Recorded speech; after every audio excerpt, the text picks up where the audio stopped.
Yo guys, what's going on today?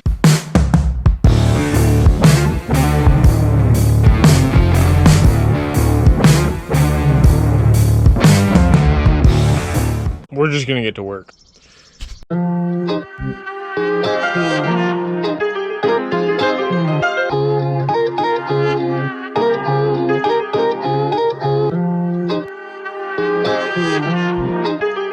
Start it up.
Okay guys, so that was a lot of work. This piece, I had actually cut out that out of a 1x3, but then I realized once I got this piece cut out, I'm like, wait, why can't I just flip this piece around and put it in place and tack weld it? And the purpose of this was to actually give the oil pan a little bit more clearance. I'm hoping it's enough because I still need some support here. So I didn't want to go too deep in here, but yeah, I just flipped the piece around and put that in. What I may do, I haven't decided yet, but I'm either gonna fill this rectangle in with another rectangle piece, probably of this stuff.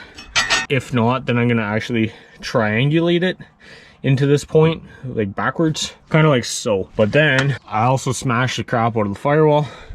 This is gonna be for the downpipe clearance that I think I need. This should be enough. Like, it was flush out here. I don't know about inside, but it should still be okay. I know my gas pedals or my throttle pedals got to mount somewhere in this area, but I can make a plate or whatever I need to do for the throttle pedal. If everything fits, I'll smooth all of this section out, clean everything up, and it should be good to go. I'm gonna put the engine and training combo back in and see how it fits this time.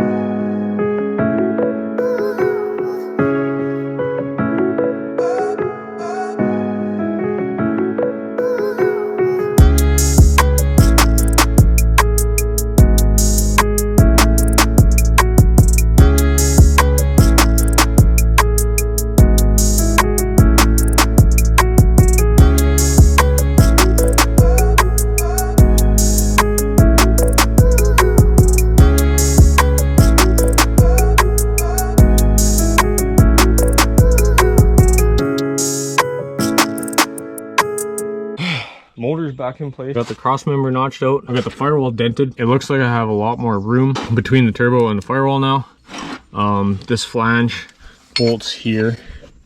And if you look from underneath, you can kind of see where the camera is. I'll make some ply cuts and bring the down pipe towards the camera. And I think once I get it out into the wide open, I'm gonna go 3-inch. I did get the motor shoved over to the passenger side, which is going to give me some clearance for the steering shaft. I'm probably just going to modify this bracket because it is for the wastegate solenoid, which I'm going to have, because I'm using a Gen 2 ECU, I'm going to have one wastegate solenoid on the top of the intake, and it'll control both wastegates at the same time. Eventually I'm going to go to external wastegates and blah blah blah blah. For right now, I think this may have actually fixed the steering shaft issue coming out of here and down to the steering rack. I don't have much clearance issues along the back of the engine until I get to this point, which